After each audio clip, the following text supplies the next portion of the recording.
Assalamualaikum warahmatullahi wabarakatuh. Kembali lagi di channel Dede Lutfi Hidayat. Ya, pada kesempatan kali ini saya akan berbagi triks dan tips ya bagaimana cara mengerjakan LK 1.3 penentuan akar penyebab masalah. Nah, di sini yang pertama adalah dibaca petunjuknya ya. Setelah mengeksplorasi penyebab masalah, langkah selanjutnya adalah menentukan akar penyebab masalah yang paling mendekati konteks yang dihadapi guru di kelas atau di sekolahnya. Gunakan petunjuk berikut untuk memahami Anda dalam penentuan akar penyebab masalah. Nah, yang pertama, berkonsultasi dengan teman sejawat, rekan guru, kepala sekolah, pengawas, maupun pihak dari pakar atau lainnya. Kemudian analisis dan pertimbangkan hasil dari konsultasi tersebut. Kemudian yang ketiga, penentuan masalah dan akar penyebab masalah. Pilih dua masalah yang paling sesuai dengan tugas keseharian guru. Jadi nanti disuruh memilih dua masalah yang sesuai. Ya, langsung saja kita ke LK. Ya, yang pertama ya, di sini LK 1.3 antara PPG tahun 2022 dan 2023 ini ada perbedaan. Kalau di PPG 2022 kolomnya cuma 1, 2, 3, 4 sampai sini. Kemudian kalau PPG tahun 2023 ada masalah terpilih yang akan diselesaikan. Kalau ini di PPG 2022 termasuk LK 1.4. Ya, bagaimana sih cara mengerjakannya? Ya, simak video berikut ini ya. Ya, yang pertama kita ke kolom hasil eksplorasi penyebab masalah. Nah, kolom ini itu diperoleh dari LK 1.2, yaitu tentang pada kolom analisis explore penyebab masalah atau kolom bagian paling kanan. Tinggal dikopas. Nah, di sini kelemahannya, di sini kan hasil eksplorasi penyebab masalah. Nah, di sini tanpa ada kolom identifikasi masalah. Jadi nanti lebih baiknya di sini di atas dituliskan ya identifikasi masalahnya apa. Misalkan ini, guru berpusat, proses pembelajaran berpusat pada guru. Ini adalah masalahnya atau pada LK 1.1-nya.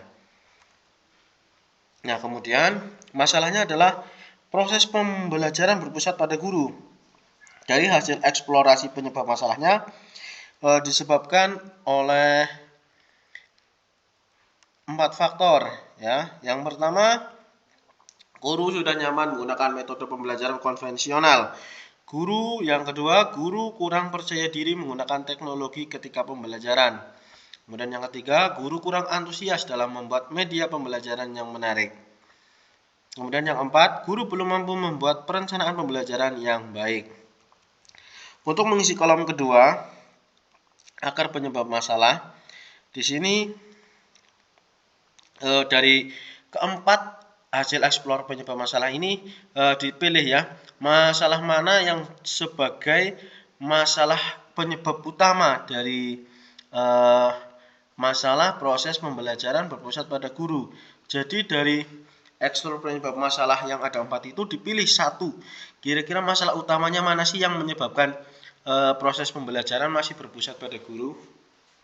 Nah, dari hasil eksplorasi kemudian ditemukan akar penyebab masalahnya, yaitu masalah proses pembelajaran masih berpusat pada guru, yaitu guru dalam mengajar tidak ada kemauan untuk keluar dari zona nyaman atau tidak mau mengupgrade diri dengan menggunakan media pembelajaran yang inovatif. Jadi guru masih nyaman menggunakan metode konvensional.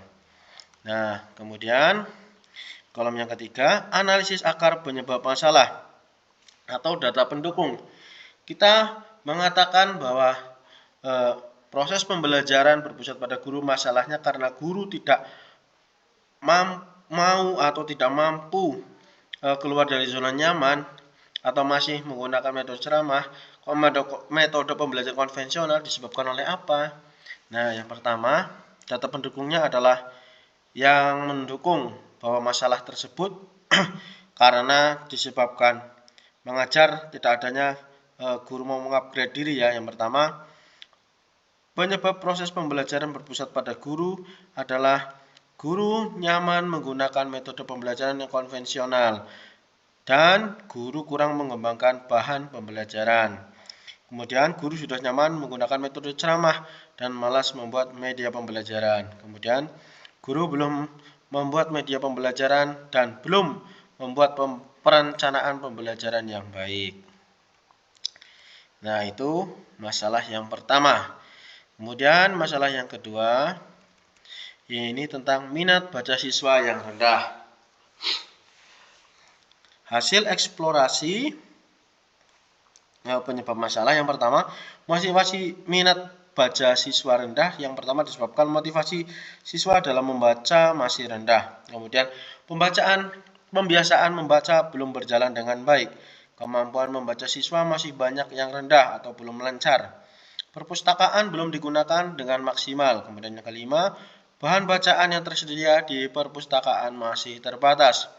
Dari kelima hasil eksplorasi penyebab masalah, kemudian kita ambil satu ya, yang menurut bapak atau ibu yang dijalani di sekolah itu masalah apa yang paling menyebabkan membuat siswa itu minat bacanya rendah. Nah, di sini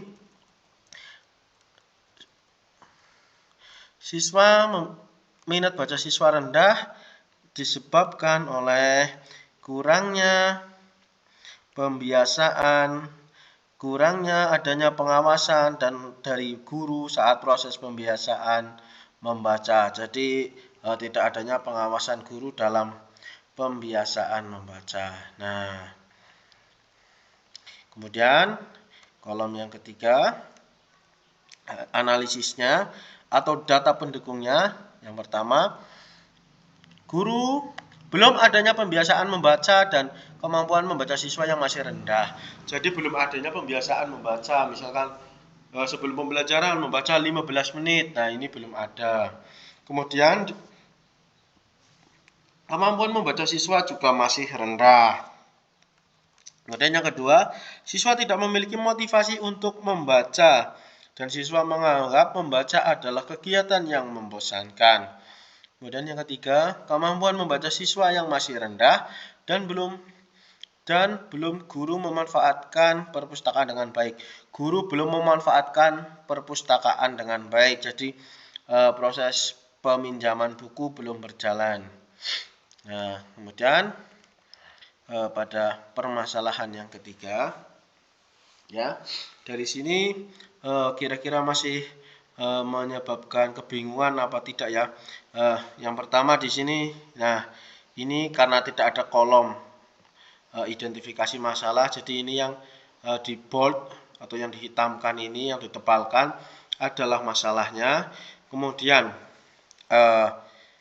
kolom pertama yang poin-poin 1, 2, 3, sampai 4, sampai 5 ini adalah kolom dari LK 1.2 yang ada di pojok sebelah kanan, yaitu analisis eksplor penyebab masalah. Jadi setelah kajian literatur dan wawancara dengan rekan sejawat maupun dengan pakar. Kemudian yang kolom kedua ini adalah akar penyebab masalah. Dari 5 permasalahan penyebab ini, kira-kira yang menyebabkan motivasi belajar rendah, motivasi belajar siswa rendah itu yang mana? Poin 1, poin 2, poin 3, atau poin 4.